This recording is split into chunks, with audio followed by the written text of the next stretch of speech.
안녕하세요. 저는 40대 초반 여성입니다. 언젠가는 제 이야기도 한번 해보고 싶은 마음도 있었지만 막상 용기가 안 났었는데 오늘 가족들끼리 모여 술 한잔하고 들어온 김에 마음속 이야기 한번 꺼내보려 합니다. 사연자분들 이야기 듣고 많이 화나고 또 감동도 받았는데 제 이야기도 누군가에게는 조금이나마 힘이 되었으면 좋겠네요. 오늘 제 이야기의 주인공은 제 엄마의 이야기입니다. 저는 정말 죽었다 깨어나도 우리 엄마처럼은 못 살 것 같은데요. 그만큼 정말 슈퍼우먼이시지만 제가 어릴 적 생각해보면 정말 눈물이 막 흐를 정도로 우리 엄마 참 불쌍한 인생을 사셨습니다. 제 기억 속에는 아빠라는 존재가 없습니다. 사진으로만 봤었고 그나마 남아있는 사진도 딱 하나 엄마 아빠 결혼 사진뿐이라 언제 어떻게 돌아가셨는지도 모른 채 자랐습니다. 세상엔 엄마와 저 단둘뿐이었는데 아무것도 없이 어린 저와 먹고 살아야 했기에 엄마는 정말 안 해본 일이 없으실 정도로 일만 하고 살았습니다. 어린 저를 데리고 붕어빵 장사부터 시작해서 노점에서 안 팔아본 물건이 없을 정도이고 밤 깎는 거, 박스 접는 거, 심지어 샤프 조립까지 안 해본 부업이 없을 정도였어요. 그렇게까지 일을 하지 않아도 끼니를 거를 정도는 아니었는데 왜 그토록 미친 듯이 일만 하셨는지 어릴 땐 이해하지 못했죠. 제가 고등학교를 졸업하고 대학에 입학했을 무렵 왜 그렇게 쉬지 않고 일만 하시냐고 한번 물어본 적이 있었어요. 그랬더니 엄마는 이 세상 이렇게 온전치 못한 엄마하고 너 둘뿐인데 돈이라도 있어야 무시 안 받지. 명심해라. 돈 있다고 사람 무시해서도 안 되지만 돈 없이 무시당해서도 안 돼. 벌 수 있을 때 열심히 벌고 쓸데없는데 돈 쓰면 안 된다. 저는 어릴 적부터 엄마와 둘만 같이 지내다 보니 엄마의 남다른 점을 특별하게 생각하지는 않았지만 시간이 조금 지나고 나니 엄마의 모습이 남들과는 조금 다르다는 사실을 알게 되었습니다. 사실 엄마는 화상으로 인해 얼굴 일부와 몸의 왼쪽 전체에 심한 흉터가 남아있는 화상 장애인이세요. 혈육인 제가 보기에도 징그러울 정도로 흉터가 심해 언제나 긴팔 옷차림에 관절이 굳어버린 왼손에는 하얀 장갑을 끼고 다니셨고 머리를 길게 길러 얼굴 한쪽을 가리고 다니셨죠. 철없던 시절엔 왜 긴팔만 입느냐며 엄마 흉터를 만지면서 놀기도 했었는데 그때 엄마가 씁쓸하게 웃음 지으시던 모습이 생각날 때면 가슴이 시려옵니다. 그런데 엄마는 제가 결혼 전까지도 왜 화상을 입으셨는지 아빠는 어떻게 돌아가셨는지 절대 말씀해 주시지 않았어요. 그냥 사고로 돌아가셨다고 했고 엄마는 어릴 적에 집에 불이 났다고만 말씀하셨죠. 엄마는 몸에는 장애가 있었지만 정신만큼은 그 누구보다 현명하고 올곧은 분이셨어요. 당신은 험한 일 다 하면서 어렵게 번 돈들을 저희보다 더 어려운 사람들을 위해 쓰는데 조금도 주저함이 없으셨고 몸이 불편한 건 부끄러운 게 아니고 정신이 올곧지 않은 게 정말 부끄러운 거라며 어린 저에게 큰 본보기가 되어주셨습니다. 그렇게 올바른 가르침을 주신 덕분에 우리 엄마를 본 아이들이 괴물딸이라며 저를 놀려댔고 이유 없는 괴롭힘도 이어졌지만 저는 단 한 번도 우리 엄마를 부끄러워한 적이 없었습니다. 아무리 놀리고 괴롭혀도 제가 꿈쩍도 하지 않자 절 괴롭히던 친구들이 오히려 저랑 말 한마디 더 하려고 주변에 몰려들 정도였으니까요. 그 흔한 메이커 청바지 한번 입어본 적도 없었지만 제 교복은 그 어떤 부잣집 아이들의 그것보다 항상 깨끗했고 좋은 향기가 났습니다. 본인 잠 한숨 주무시기도 모자란 시간에 한 벌 있는 교복이지만 매일같이 빨고 다려서 제 머리맡에 놓아주셨거든요. 그만하시고 좀 쉬세요. 내가 용돈 많이 드릴게. 이제 조금 여유 있다고 건방져주면 안 돼. 돈이라는 게 있다가도 없고 없다가도 있는 거다. 지금 직원들 덕분에 돈 좀 벌었지만 내가 돈 좀 벌었다고 나태해지면 직원들도 똑같이 그러는 거야. 난 이제 일을 안 하면 삭신이 쑤신다. 내 걱정하지 말고 너는 시집이나 가 이거 사. 우리 엄마지만 참 대단하시더군요.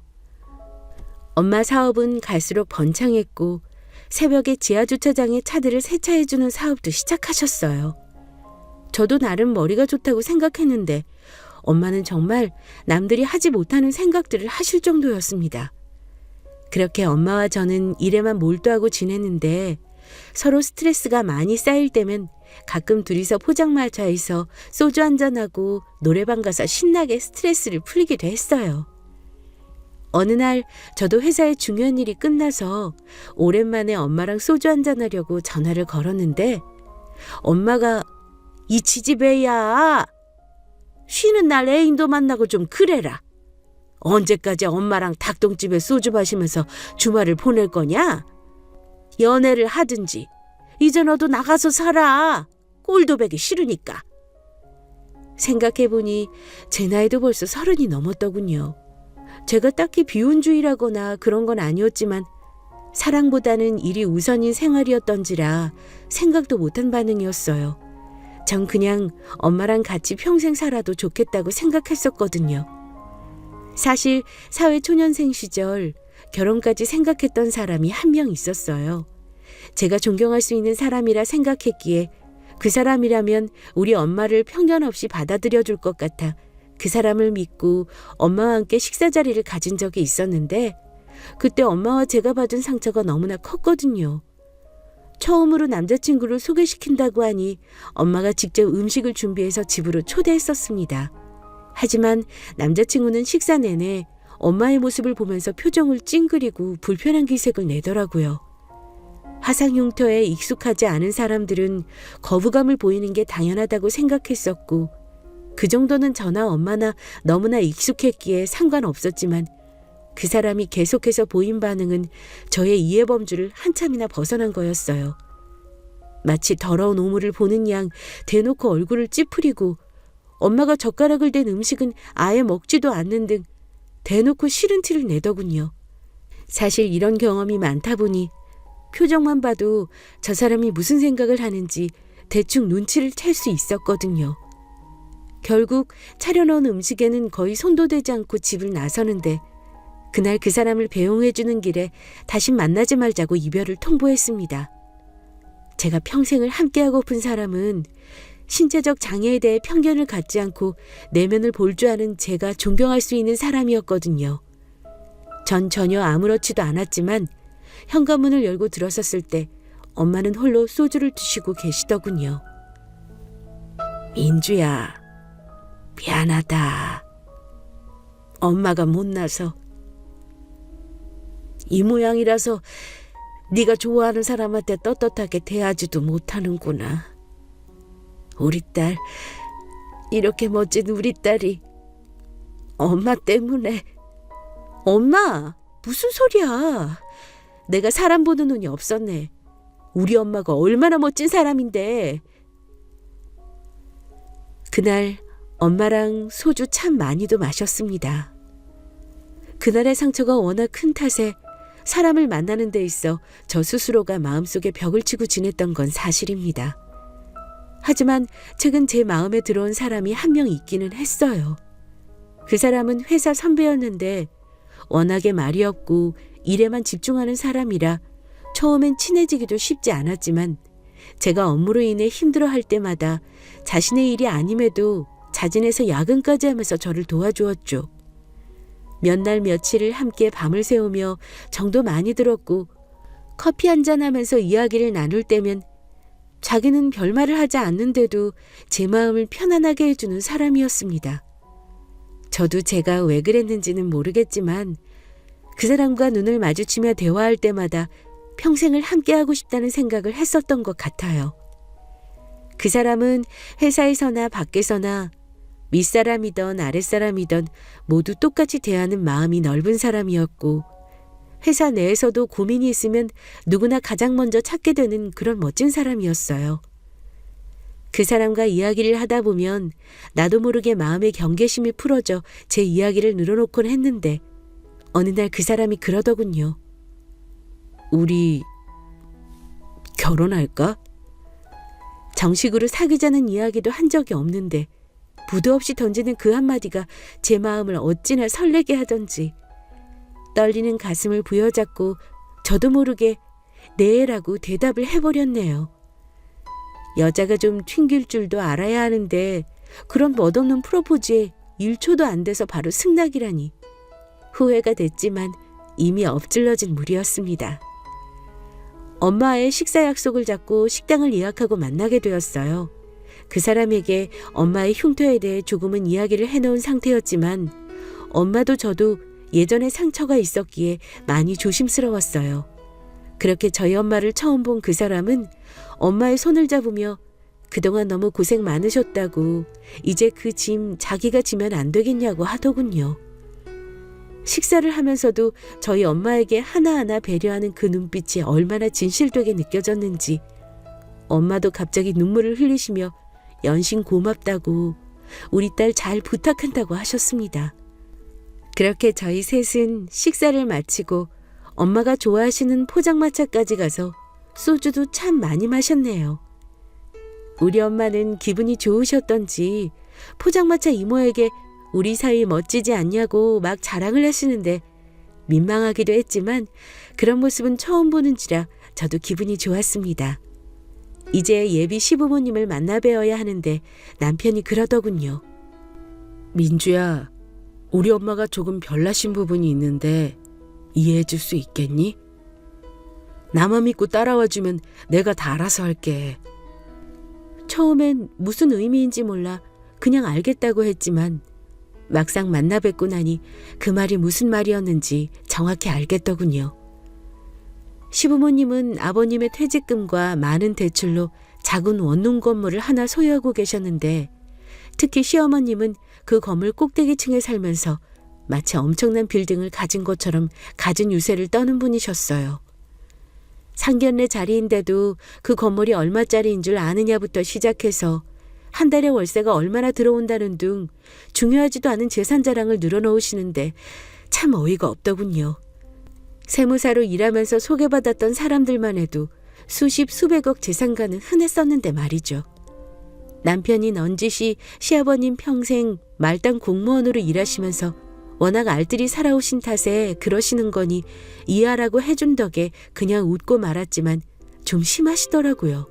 저희 부모님에 대해서도 꼬치꼬치 캐물으셨지만 저는 그냥 아버지는 안 계시고 어머니 혼자 청소를 하신다고 말씀을 드렸습니다. 아니, 바깥 양반도 안 계신데 혼자 청소를 하시는 거면 생활이 좀 어려우실 텐데 나중에 우리 아들 다 모시고 살아야 하는 거 아니니? 노후 준비도 잘 안 되어 있을 텐데. 예비 시어머니 안색이 확 바뀌는 게 느껴져 우리 엄마 회사 1년 순이익이 이 건물값보다 많아요. 라고 말하고 싶었지만 굳이 이야기거리를 만들고 싶지 않아서 그냥 노후 준비는 걱정 안 하셔도 된다고만 말씀드렸네요. 제 스스로에게 자신도 있었고 남편을 믿었기에 굳이 포장하고 싶지 않았습니다. 그렇게 예비 시부모님과의 첫 만남을 마쳤어요. 느낌은 좀 좋지 않았지만 든든한 남편이 곁에 있어 힘을 낼 수 있었습니다. 일주일 정도 지난 후 상견례 자리를 마련했는데 우리 엄마와 예비 시모는 구면이더군요. 엄마를 보자마자 아니 아줌마가 우리 사돈될 사람이었어요? 나 참 기가 막히네. 하는데 알고 봤더니 예비 시모는 자기 건물에 파견오는 청소 아주머니들을 어찌나 못살게 구는지 일주일 이상 버티는 사람이 없어 할 수 없이 엄마가 직접 청소를 하러 다니다 만난 적이 있다고 했습니다. 당장이라도 우리 엄마가 그 회사 대표라고 이야기하려 했지만 엄마가 제 손을 잡으며 말리시더군요. 게다가 엄마의 손과 얼굴의 화상 흉터를 보면서 얼굴을 찌푸리며 이 결혼 안 된다며 무리하게 일어서려 하는 것을 남편과 예비 시부가 극구 말려 어찌저찌 자리는 마무리됐지만 어찌나 식사 내내 무례하던지 너무 속상해서 혼났습니다. 저도 당장에 엄마 손을 잡고 일어나 버리고 싶은 마음이 굴뚝 같았지만 옆에 계신 엄마가 손을 꼭 잡아주신 덕에 겨우 참을 수 있었습니다. 그렇게 자리가 마무리되고 집에 돌아왔어요. 엄마는 우리 딸만 잘 살면 아무 상관없다며 애써 웃음을 지으셨지만 그 마음이 얼마나 아프셨을지 알기에 저도 하염없이 눈물만 흘렸네요. 그날 남편은 엄마를 찾아와 무릎 꿇고 용서를 빌었습니다. 자기를 믿어달라며 반드시 설득시키겠다고 하는데 엄마는 말없이 남편 손을 잡아주셨어요. 저도 마음이 풀린 것은 아니었지만 사실 남편을 잃고 싶지는 않았고 무엇보다 남편이 우리 엄마에게 워낙 지극정성이었기에 저도 시부모님께 잘하다 보면 좋은 일이 있을 거라 생각했네요. 그렇게 저희는 결혼을 하게 되었어요. 시어머님은 결혼을 준비하면서도 어찌나 깐깐하게 구시는지 혼자서 눈물 지는 날이 많았지만 언젠가는 꼭 인정받겠다고 다짐하며 이겨냈습니다. 결혼 후에도 그놈의 알량한 재산 자랑부터 저희 엄마를 대놓고 무시하는 통에 참 힘든 일이 많았지만 꾹 참고 최선을 다하려 노력했습니다. 1년 정도 지나 저는 예쁜 아이를 품에 안을 수 있었습니다. 회사를 오랫동안 휴직하기 어려운 상황이라 아이를 엄마에게 맡기고 회사를 계속 나가는데 시모는 사부인 청소일도 힘드실 텐데 애는 어떻게 맡기려고 그러니? 요즘 부모님들이 애 키워주는데도 월급 주고 그런다는데 일 그만하시고 우리 아들이 벌어온 돈으로 편하게 먹고 살려고 그러시는 거 아니니? 라며 대놓고 무시하시는데 기가 막혔지만 속으로는 한껏 비웃어 주었네요. 그러던 어느 날이었어요.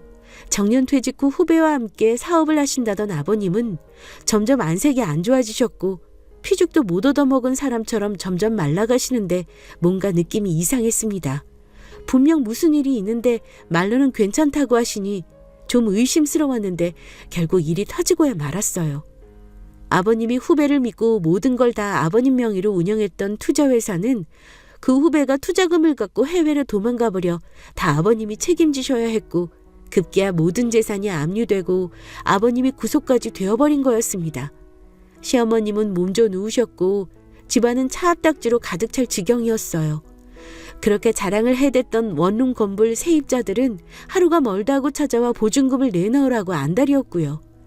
피해 액수가 워낙 커서 피해자들과 합의가 되지 않으면 그대로 징역살이를 하셔야 되는 상황이었기에 저도 정신을 차릴 수가 없었습니다. 아버님은 지병으로 당뇨도 있어 어떻게든 합의를 봐야 했지만 답이 없었습니다. 남편과 제가 이리저리 뛰어다녀 보았지만 능력 밖이었어요. 시부가 그렇게 교도소로 가게 되니 그날 이후 괜한 화풀이를 저에게 하더군요. 미치는 줄 알았습니다. 아기가 울고 있으면 시끄럽다고 욕을 하시며 소리를 지르셨고 어느 날은 니네 집은 돈도 없니? 사돈 집 힘들면 서로 도와주고 그런다던데.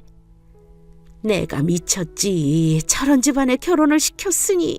그런 말도 서슴없이 하시더군요.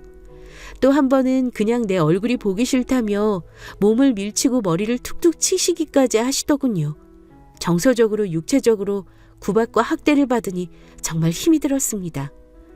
그런데 어느 날이었어요. 시모는 어떻게 알았는지 내게 와서 한 번도 사돈 어른이라고 말씀 안 하고 니네 엄마라고 했던 분이 사돈 어른 정말 청소업체 대표님이시니? 맞아? 맞는 거야?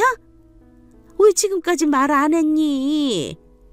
미안한데 사돈 어른 좀 내가 좀 만나보면 안 되겠니?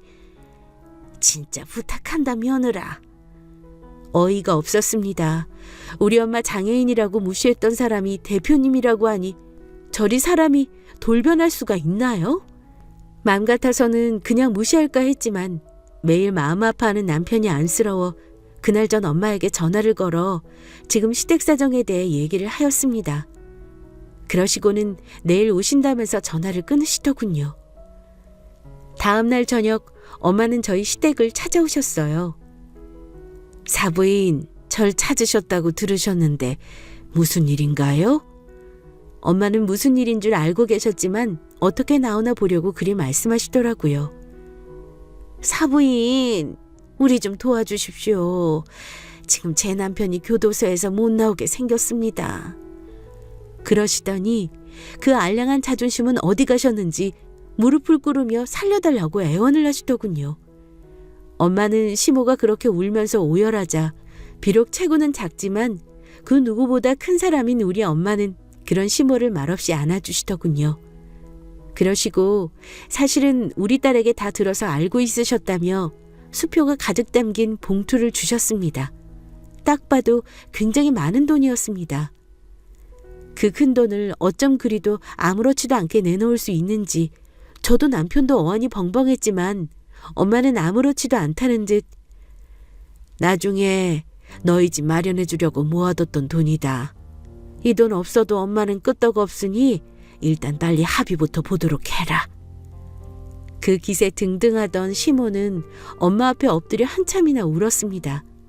고맙다고, 미안하다고. 그 눈물이 진심이었는지 아니면 순간의 위기를 모면한 안도의 눈물이었는지는 모르겠지만 어릴 적부터 엄마가 말씀하셨던 돈을 가치 있게 쓰는 것에 대한 가르침을 주신 것 같아 엄마가 한없이 존경스러웠네요. 그날 밤 엄마는 제게 처음으로 아버지의 이야기를 해주었습니다. 아버지는 작은 회사를 운영했었는데 동업자가 모든 자금을 횡령해서 도망가 버리는 바람에 부도가 났고 그날 밤 술에 잔뜩 취한 아버지는 집에 불을 질러 극단적 선택을 했다고 하더군요. 그 불을 끄고 저를 구하려다 엄마는 온몸에 화상을 입게 되었고 그때 마음의 상처가 너무나 커 어떻게든 돈을 벌어 제겐 그런 아픔을 겪지 않게 해주겠다고 다짐하셨대요. 그날 처음으로 엄마의 눈물을 보았네요. 그 아픔을 안고 어찌 지금까지 살아오셨을지 가히 상상도 되지 않지만 가슴이 너무 시려 가슴 전체가 뻥 뚫린 것만 같았습니다. 그 후로 어떻게 되었냐고요? 저희 엄마의 결단으로 아버님은 다행히 구속만은 면하게 되었고 3년이 지난 지금은 엄마가 운영하시는 출장 세차 회사에서 열심히 일하고 계십니다. 시어머님은 저희 엄마와 함께 청소 일을 열심히 하고 계시고요. 우리 엄마와는 절친한 친구 사이가 돼 저도 질투할 정도입니다. 내년에는 저희 엄마를 포함한 우리 식구 모두가 함께 살 수 있는 넓은 집으로 이사를 갈 예정입니다. 누구보다 멋진 우리 엄마? 제가 아무리 노력해도 그 은혜를 다 갚을 수는 없겠지만 그 마음 하나하나 가슴에 새기고 살아가려 합니다.